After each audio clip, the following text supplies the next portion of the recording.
Dakwah Rasulullah SAW pada periode Mekah adalah agar masyarakat Arab mampu meninggalkan kejahilnya dalam bidang agama, moral, dan hukum, sehingga menjadi umat yang mempercayai kebenaran utusan Allah SWT dan ajaran agama Islam yang disampaikannya, sekaligus agar dapat mengamalkannya dalam kehidupan sehari-hari.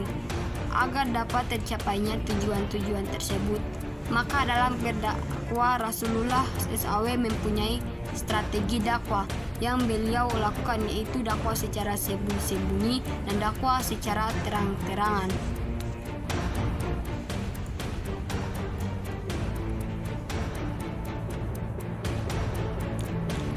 Dakwah Rasulullah secara sembunyi ini menyerukan agama Islam kepada para kerabat, sahabat, hingga orang-orang sekitar rumah tangganya. Orang-orang yang telah masuk Islam pada saat itu disebut As-Sabiqun Awwalun atau pemeluk Islam generasi pertama, yang terdiri dari Khadijah binti Khuwailid, Ali bin Abi Thalib, Zaid bin Harithah, Abu Bakar As-Siddiq, dan Ummu Aiman. Sedangkan dakwah secara terang-terangan dimulai sejak tahun keempat kenabian setelah turunnya wahyu yang berisi perintah Allah SWT agar dakwah itu dilaksanakan secara terang-terangan. Dua tahap dakwah Rasulullah SAW secara terang-terangan ini adalah mengundangkan kaum kerabat keturunan dari Bani Hashim untuk menghadiri jamuan makanan, sekaligus mengajak agar masuk Islam. Sedangkan tahap selanjutnya Rasulullah SAW mengumpulkan para penduduk Mekah untuk mengumpul di Bukit Safa. Selain itu, Rasulullah SAW menyampaikan dakwanya kepada para penduduk di luar kota Mekah.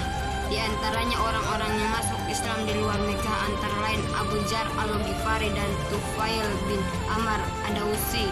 Sedangkan dari kalangan orang kafir yang masuk Islam ialah Hamzah bin Abdul Muthalib dan Umar bin Khattab.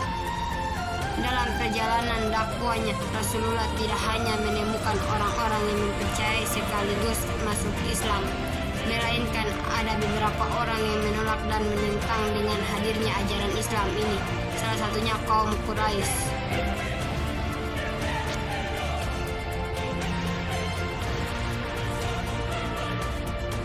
Adapun sebab-sebab kaum Quraisy menentang dakwah Rasulullah SAW diantaranya karena mereka keberatan dengan ajaran persamaan hak dan kedudukan antara semua orang.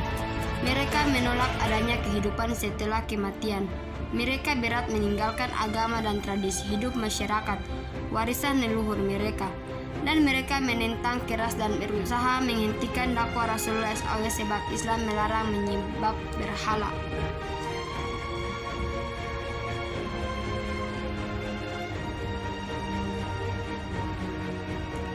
Dalam menghadapi tantangan dari kaum Quraisy, salah satu cara Nabi SAW dengan menyuruh 16 orang sahabatnya untuk hijrah ke Habsyah karena raja di sana memberikan jaminan keamanan.